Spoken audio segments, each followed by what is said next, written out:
Dear friend, today we embark on a journey not across continents or through time, but within ourselves. We're going to explore the very fabric of what we call reality and how it shifts like sand beneath our feet, depending on where we stand, when we stand, and who we are. This is not just a philosophical exploration, it's a call to action, a call to question, to reflect, and ultimately, to free ourselves from the invisible chains that society has placed upon us. Let me start with a simple question. What is reality? Is it the physical world around us, the trees, the buildings, the cars, the clothes we wear? Or is it something deeper, something more profound? The truth is, reality is not a fixed entity. It's a perception, a construct shaped by culture, time, and individual experience. What is real to you may be entirely different from what is real to someone born in a different century or in a different part of the world.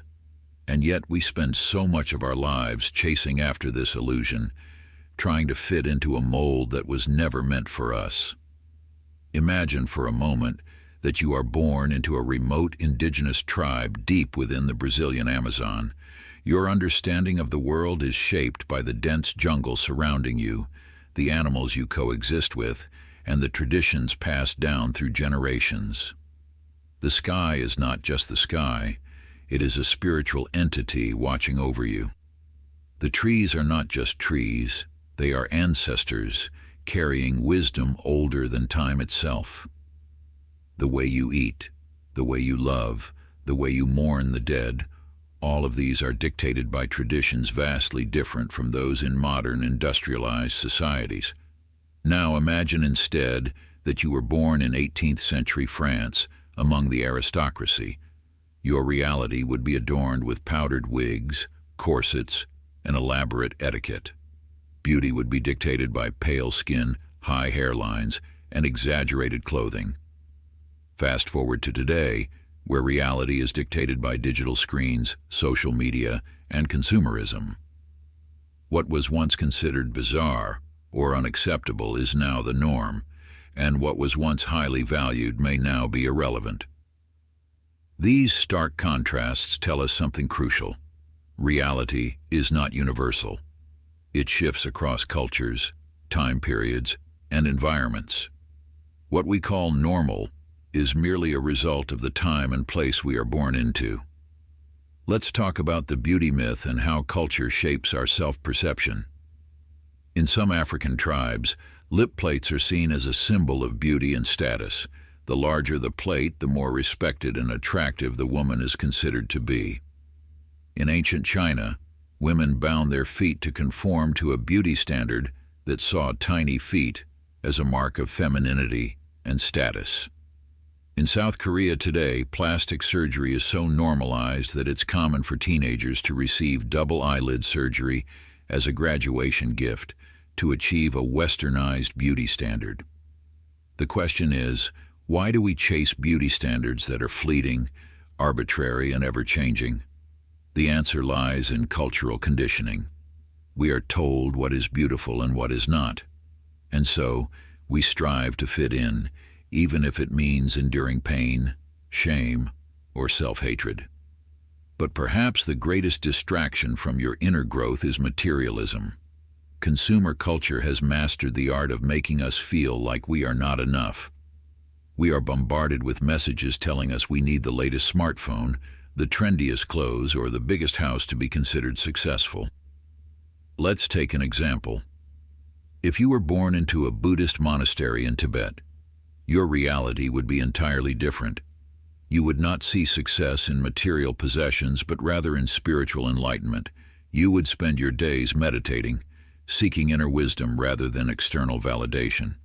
Yet, in the Western world, success is measured by wealth, job titles, and social status. The irony: many of those who reach these pinnacles of success often feel empty. Why?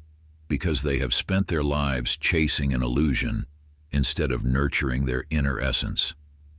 Yet another way cultures manipulate us into obedience and certain desires is by binding us with rituals and traditions, many of which we follow without even understanding their origins or purposes. Take religious and cultural holidays, for example. Over time, we have turned almost every religious tradition into a commercial marathon. Think about Easter. How many people actually know that it's meant to celebrate the resurrection of Christ? Today, it's mostly about buying chocolate eggs, stuffing baskets, and eating sugar-laden candy. Halloween.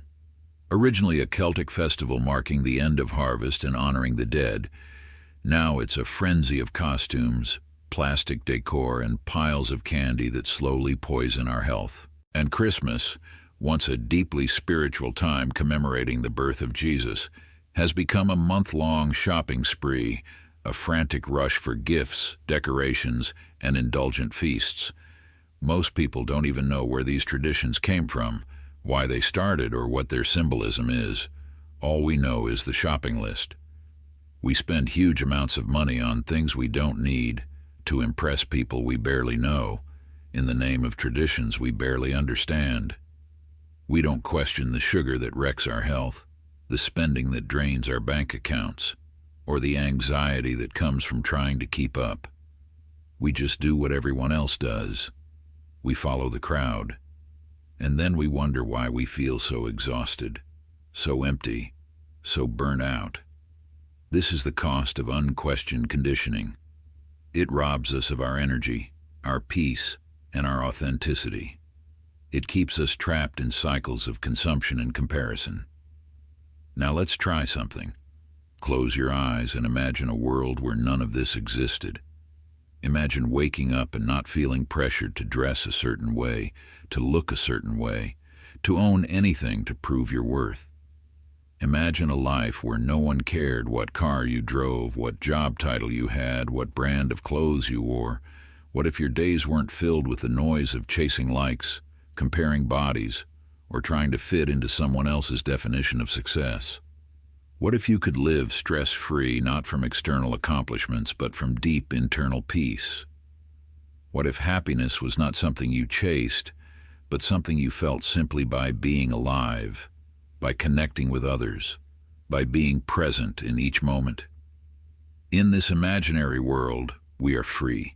Free to express ourselves authentically, free to live simply, intentionally, and meaningfully. We would spend more time creating, connecting, and resting. Our health would improve, our relationships would deepen, our minds would quiet, and our souls would sing. This isn't just a dream, it's a possibility, but it begins by questioning, by waking up, by realizing that the world we live in is not the only one that exists. Probably right now you must be thinking, yes, all that would be very nice, but let's be honest. Most of us can't just unplug from society entirely. We have jobs, families, children, social obligations.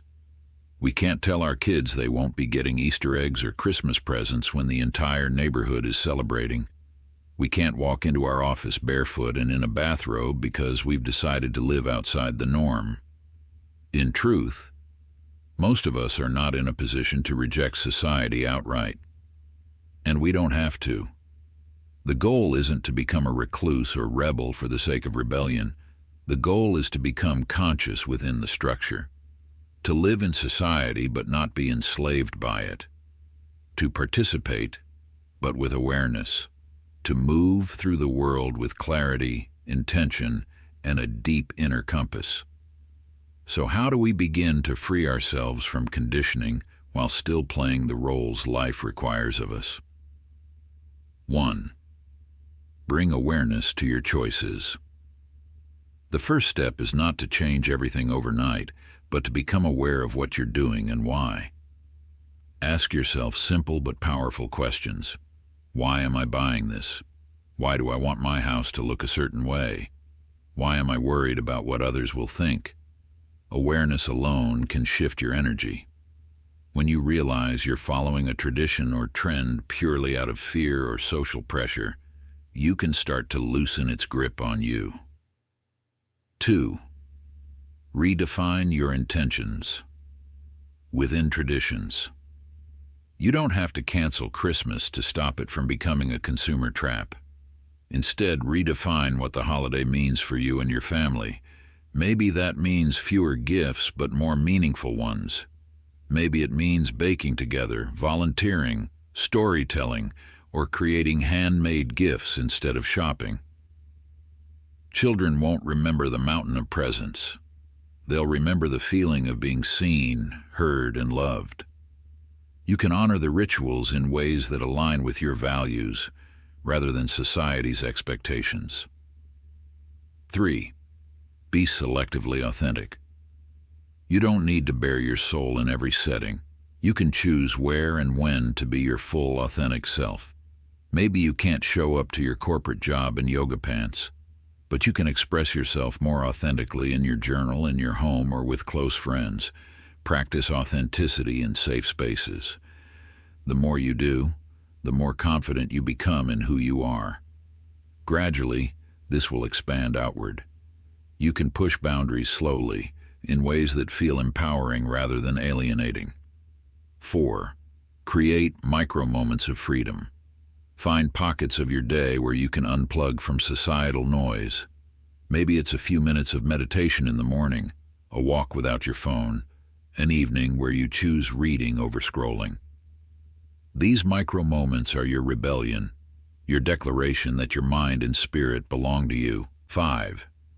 Curate what you consume. Societal conditioning enters through the media we consume.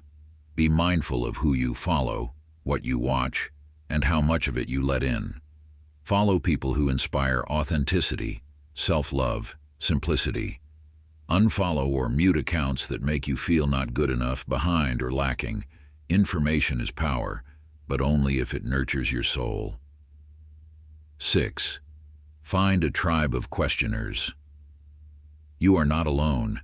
There are many others waking up, questioning, choosing differently. Find those people online, in your community, in books and podcasts. Surrounding yourself with like-minded individuals gives you the strength to swim against the current. 7. Teach through your energy, not your words. You don't need to lecture your friends or argue with your relatives about why you're living differently. Just live it. Your peace, your presence, your joy will speak volumes. People may not understand at first, but they will feel the difference. 8. Simplify what you can. Start small. Maybe it's decluttering a room. Maybe it's saying no to an event you don't want to attend. Maybe it's preparing a simple meal instead of striving for Pinterest perfection. Each act of simplification is a reclaiming of your time, energy, and sanity. 9. Let go of perfection. You won't do this perfectly. You will still get swept up in traditions, still care what others think, still buy things you didn't really need. That's okay. This isn't about being pure. It's about being awake, being intentional, taking small steps that lead to big freedom. 10. Build a life that aligns with your soul, not society. In the quiet of your own heart, ask, what makes me come alive? What do I value? What brings me peace? Build your life around those answers. You can still go to work, raise kids, attend birthday parties, and celebrate holidays. But you do it from a place of consciousness, not compliance, from love, not fear. True freedom isn't escaping the world. It's waking up within it. It's remembering who you are beneath all the layers, and choosing, again and again, to live from that truth. The only thing that is eternal. At the end of our lives, we do not take our wealth, our beauty, or our cultural titles with us. The only thing that remains is our soul, our karma, our energy, the essence of who we truly are. So why do we waste time chasing illusions when the real treasure lies within? The great philosopher Alan Watts once said, "We seldom realize, for example, that our most private thoughts and emotions are not actually our own, for we think in terms of languages and images which we did not invent, but which were given to us by our society." It is time to break free, to strip away the conditioning, to step into our true selves and reclaim the life that is meant for us, a life of authenticity, inner beauty, and wisdom. Thank you for joining me on this journey. May it inspire you to question, to reflect, and ultimately, to find your own truth.